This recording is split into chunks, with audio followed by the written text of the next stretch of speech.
Hello, my name is Zach Frazier, and my research topic is Comanche Imperialism.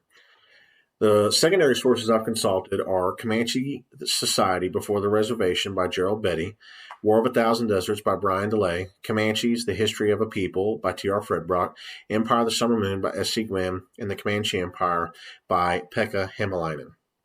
Now, the secondary resources do a great job of establishing the Comanche Empire, the Comancheria, how they conducted warfare, how they lived on horseback, and their culture and society.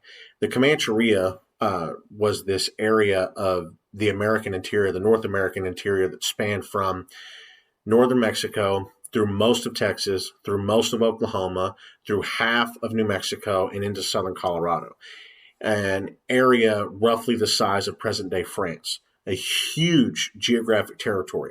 It stopped the Spanish Empire and the French Empire in their tracks, and it prevented the American or the America from becoming truly transcontinental until the last of the tribes, the Comanche tribes, had been placed onto reservations.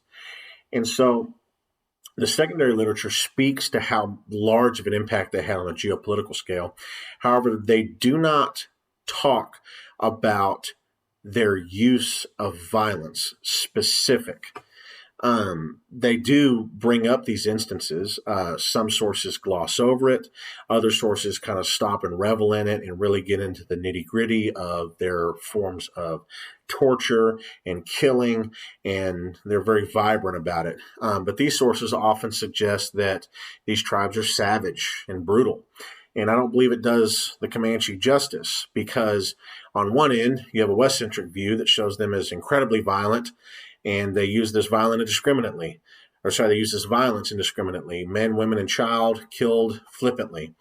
On the other hand, you have accounts of people who have been abducted and eventually assimilated into the tribes, and they speak of the Comanche people as warm and loving and caring. And my primary sources suggest that this use of violence was a specific aspect of their imperialism.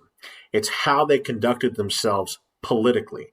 And they used this violence to bring people to the bargaining table. They either A, subjected them under their reign. This is shown in the assimilation of these several smaller tribes, or to just outright wipe them off the face of the earth like they eventually did with the Lipan Apache, or was used to bring them to the bargaining table so that they would be willing to make a deal, strike a deal, create a peace treaty.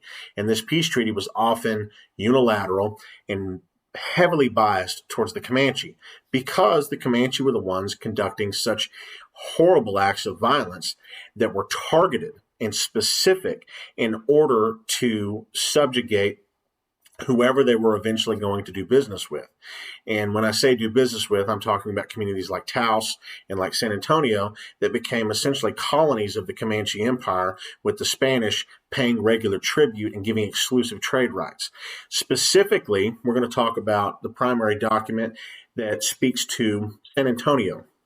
So in 1785, the diary of Pedro Valle and Francisco Javier Chavez is the first primary document I look at.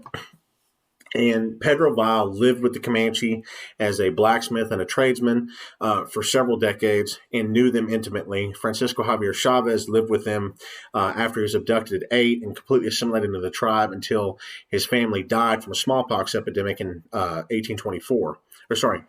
When he was 24. And so he then came back to San Antonio, where he met Pedro Valle, and they were used by the Spanish Empire as intermediaries between New Spain and the Comanche.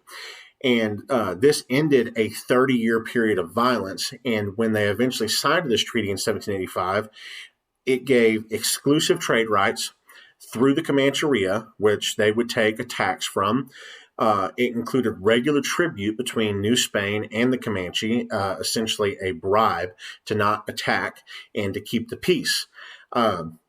We see this tactic used yet again with the Council House fight, which happens in 1840 between Comanches and the Texians of the Republic of Texas. And this is seen through the Austin City Gazette. They have a newspaper clipping that I have discovered that outlines the details of this fight that occurs. And so 37 Comanche come in and they're trying to sell Anglo captives because there's a large bounty placed on Anglo captives who are brought back in from the Comanche tribes.